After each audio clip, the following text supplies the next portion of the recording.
But yeah, so moving forward, speaking of green cards, who is the nigga that would do anything for a green card? The first thing that comes to your mind. I don't know too many people that need a green card. But like I'm saying, like when you think about a movie and a street nigga, a gangster, and Tony Montana, nigga. Tony Montana. Tony Montana. Cause I seen that working on Rebecca. Yeah, cause I seen that you 21, that you was going back and forth with Future, so it's kind of ironic we still end up here, whatever, right? So yeah, tell y'all, Mario Tabraue, at least that's what the fuck I'm gonna call him. Tabraue.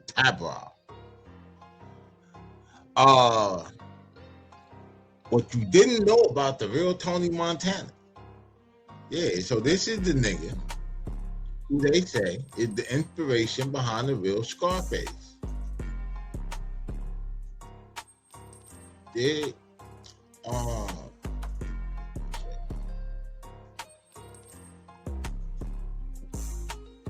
Let me tell y'all about this nigga here. So Mario Tabraue, the real Scarface, a Cuban-American former kingpin. His life story is controversial, featuring a history of significant criminal activity and a long prison term, and his contentious early release. So you kind of know where this might go. Now, he is believed to be the real-life inspiration behind the 1983 cult classic Scarface, starring Al Pacino.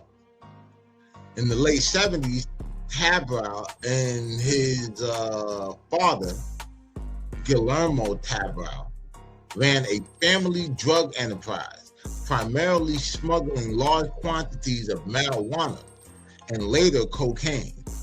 Typical, that's how the trade went.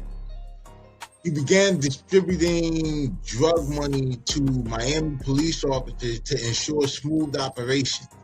To deflect this suspicion, he used an exotic animal business called Zoological Imports Unlimited, later the Zoological Wildlife Foundation, as a front. In the early 1980s, Tabraue's drug ring flourished, moving an estimated 500,000 pounds of marijuana and cocaine, and reaching a value of about $75 million at its peak.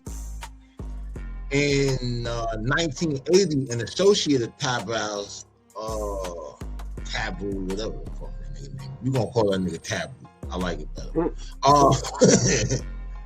Tabraue murdered Larry Vance Nash, a federal informant for the Bureau of Alcohol, Tobacco, and Firearms, ATF. Boom, boom, boom. RP on DMA. Testimony at a later trial alleged that Tabraue helped dismember Nash's body with a machete and a circular saw before burning the remains in an oven of some sort. The narrative oddly mirrored the infamous bloody chainsaw scene from Scarface, yet with a key difference here, because like Tabraue would not, like in the movie, Tony was the one that gets set up. He's the nigga that ended up doing the hacking. You understand what I'm saying? So, you know, it's just kind of crazy. But Oliver, leave it Oliver Stone or whatever and shit. Like, but the director of Scarface, he got to actually see the FBI reports, you know, on this whole shit. Now, in 81, Tabraue was charged with orchestrating the 1981 murder of his first wife, Maria. Maria, Maria. Shot her in North Miami. Nah. Oh, man. Maria had reportedly threatened to expose the details of Tabraue's extensive drug smuggling operation to federal authorities. She was shot 10 times in what was described in court as execution-style killing. Tabraue faced charges related to her murder during a larger federal racketeering trial in 1989. In 1987, federal authorities launched Operation Cobra, named after his animal business cover. Oh shit. To dismantle the drug ring. Tabraue was arrested on sweeping federal racketeering and narcotics charges during his arrest. An associate threw a bag with $50,000 in cash out the window, which a federal agent caught. In 1989, Tabraue's trial began and lasted for 4 months. God damn, this shit is almost long as distance. Featuring graphic testimony about the murder and dismemberment of Larry Nash, and he was convicted of racketeering and 13 narcotic counts and sentenced to 100 years in prison with a potential release date no earlier than 2047. Damn. Now from 19, yeah. So now, the fucking Buck Roger years, that nigga.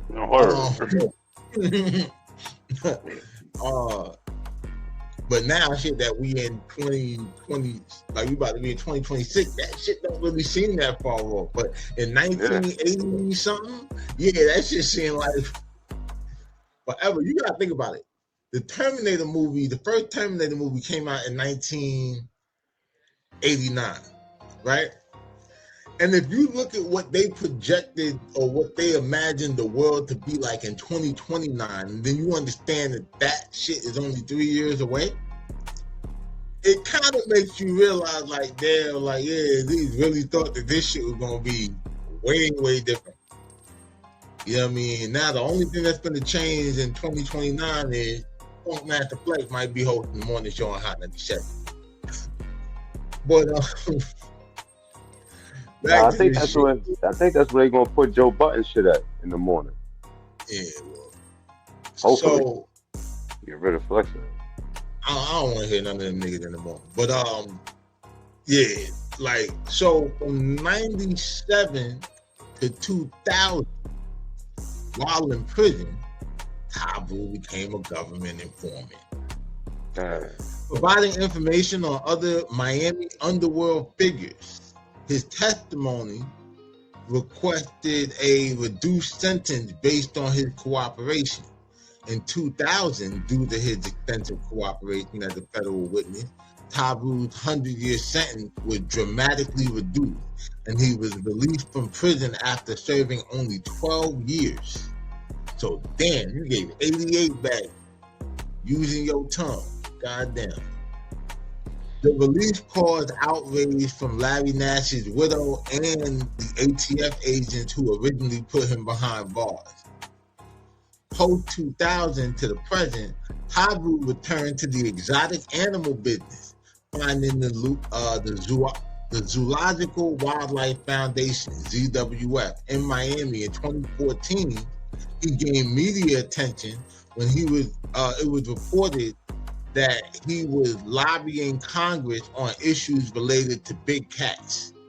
In 2020, he appeared in the popular Netflix docuseries Tiger King, Murder, Mayhem, and Madness.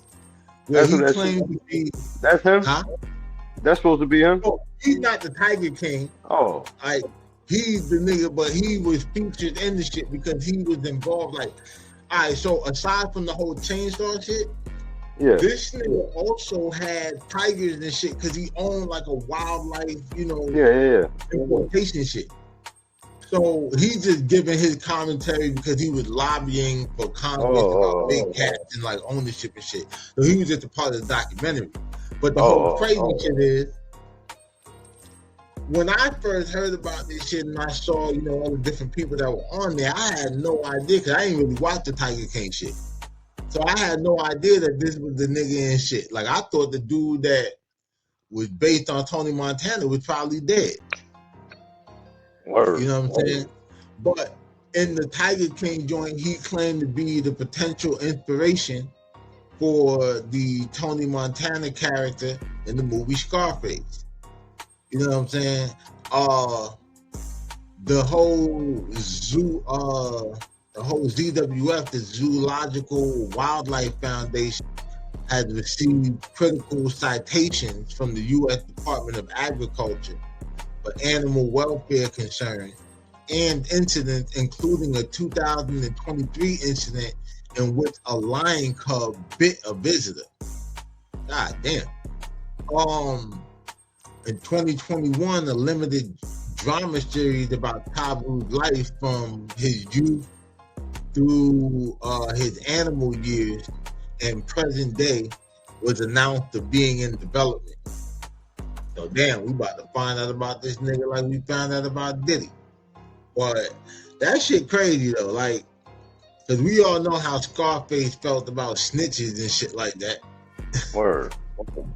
And come to find out, the character that nigga was based on, Cold. the whole rap. God damn. And now it's crazy or whatever and shit like that. How you gonna be a rap but then be a fan of big cats? Ain't you supposed to be running from cats? Yep. What part of the food chain is it, man?